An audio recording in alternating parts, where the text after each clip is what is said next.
कुछ नहीं मिला, लेकिन जब उसके सूटकेस का जांच किया गया तो उसमें 4 साल के मासूम की लाश मिली। बहुत बार लोगों से कहते हुए ये सुना गया है कि पूत कपूत हो सकता है, लेकिन माता कभी कुमाता नहीं होती है। लेकिन आज मैं जिस कलयुगी माँ की कहानी सुनाने जा रहा हूँ वो इस कहावत पे पानी फेरती है। नमस्कार, मैं हूं देवव्रत पांडे और आप देख रहे हैं न्यूज ऑन द वे। दरअसल बात 9 जनवरी 2024 की है। उत्तरी गोवा का एक इलाका लगता है कंडोलीम, जहां पर स्थित होटल सोल बयान ग्राउंड के कमरा नंबर 404 में जब एक क्लीनर सुबह साफ सफाई करने पहुंचता है तो देखता है कि बेड पे कुछ खून के धब्बे पड़े हैं, फर्श पे खून के धब्बे लगे हैं और यहाँ वहाँ कई जगहों पे खून के छींटे पड़े हुए थे।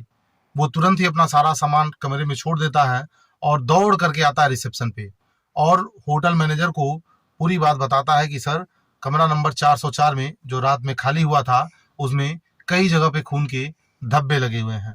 मैनेजर भी जाते हैं कमरे में, देखते हैं तो वाकई वहां खून के धब्बे लगे हुए थे।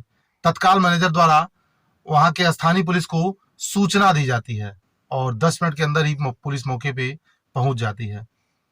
होटल में पहुंचने के बाद पुलिस कमरा नंबर 404 को खुलवाती है और अंदर का दृश्य देखती है। पुलिस भी इस मामले को काफी गंभीरता से ले रही थी और तत्काल ही उन होटल मालिक से पूछताछ करने लगती है, होटल मैनेजर से, कि इस कमरे में कौन ठहरा हुआ था और वो कहाँ के थे, उनका डिटेल दीजिए।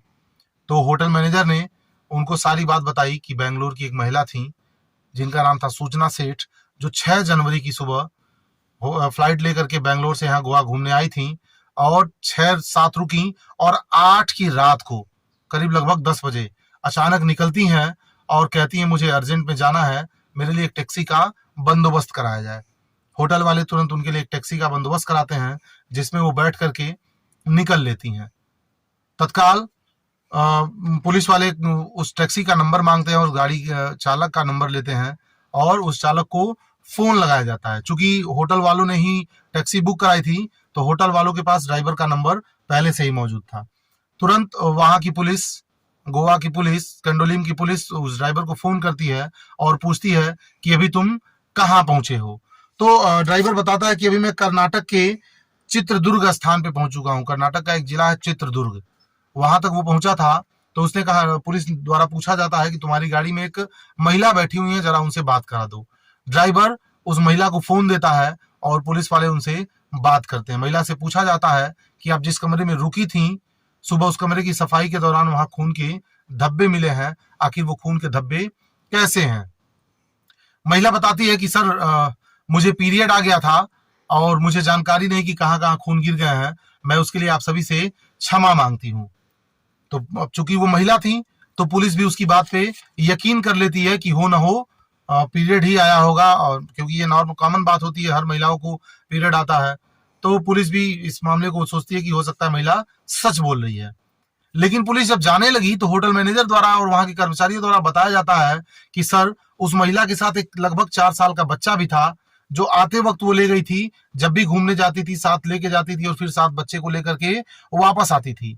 लेकिन 8 जनवरी की रात को जब वो होटल से निकल रही थी और जल्दी जल्दी में जाने की कोशिश कर रही थी तो उसके पास उसका 4 साल का वो बच्चा नहीं था और आपको पूछना चाहिए कि वो तुम्हारा बच्चा कहाँ है।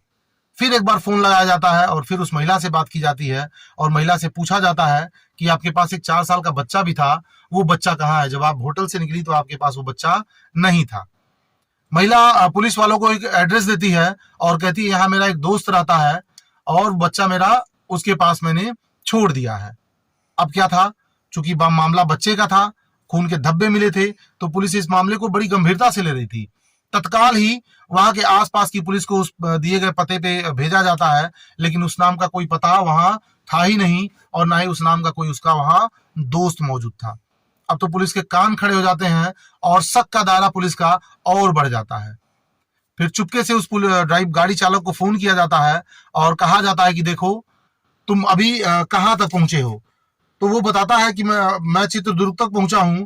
तो पुलिस वाले कहते हैं देखो तुम्हारे आसपास जो भी थाना लग रहा है उस थाने में ले जाओ, वरना अगर इस मामले में कोई भी लापरवाही हुई तो तुम्हारे ऊपर ही कार्रवाई की जाएगी। तुम अपने नजदीकी पुलिस स्टेशन जाओ और उस महिला की वहां जांच करवाओ। तो अब ड्राइवर था, पुलिस की इस तरह की बातें सुनकर के वो भी थोड़ा डर जाता है, सहम जाता है।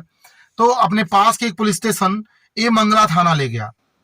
बगल का ही एक थाना था ए मंगला, जो ड्राइवर के सबसे नजदीक था।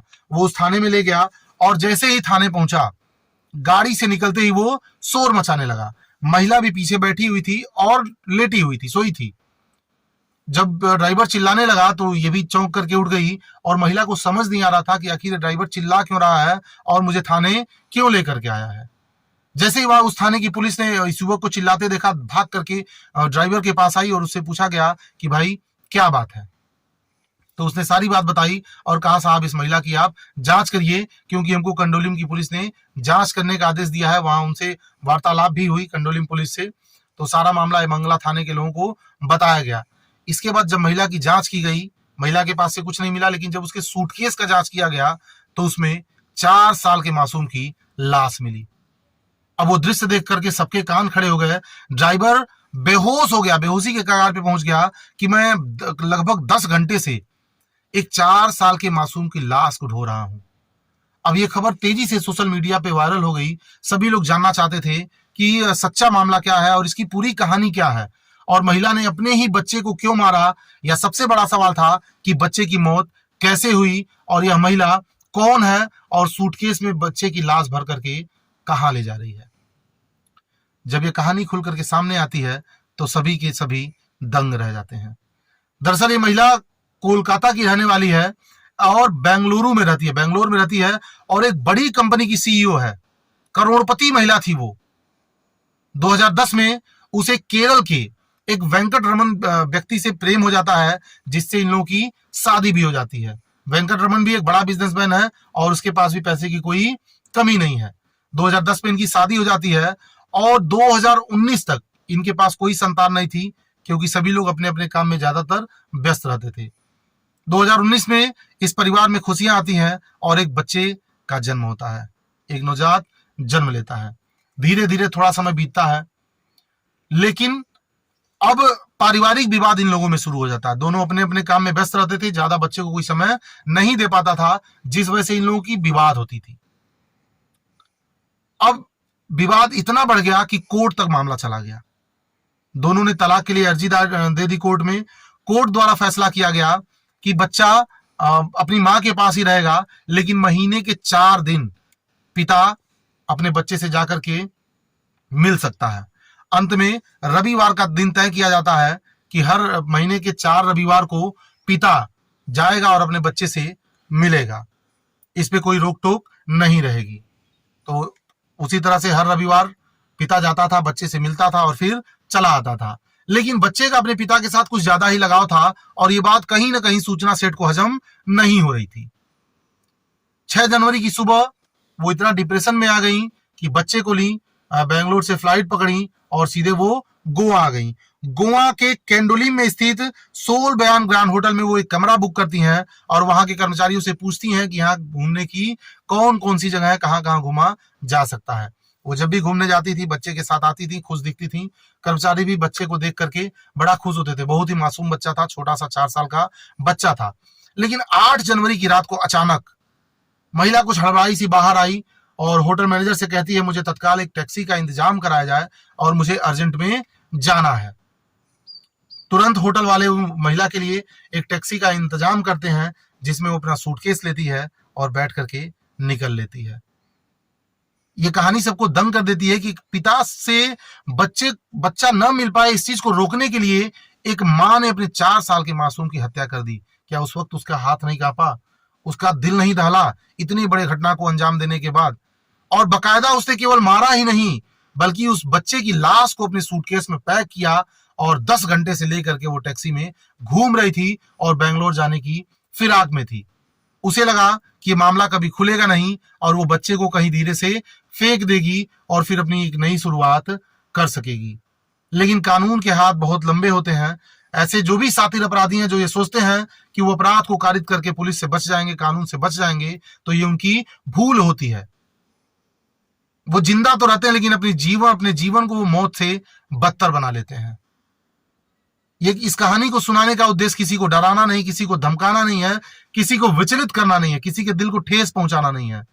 बस मात्र लोगों को जागरूक करना है कि इस तरह की घटनाओं को अंजाम देने से पहले आप 100 बार सोचिए, 1000 बार सोचिए।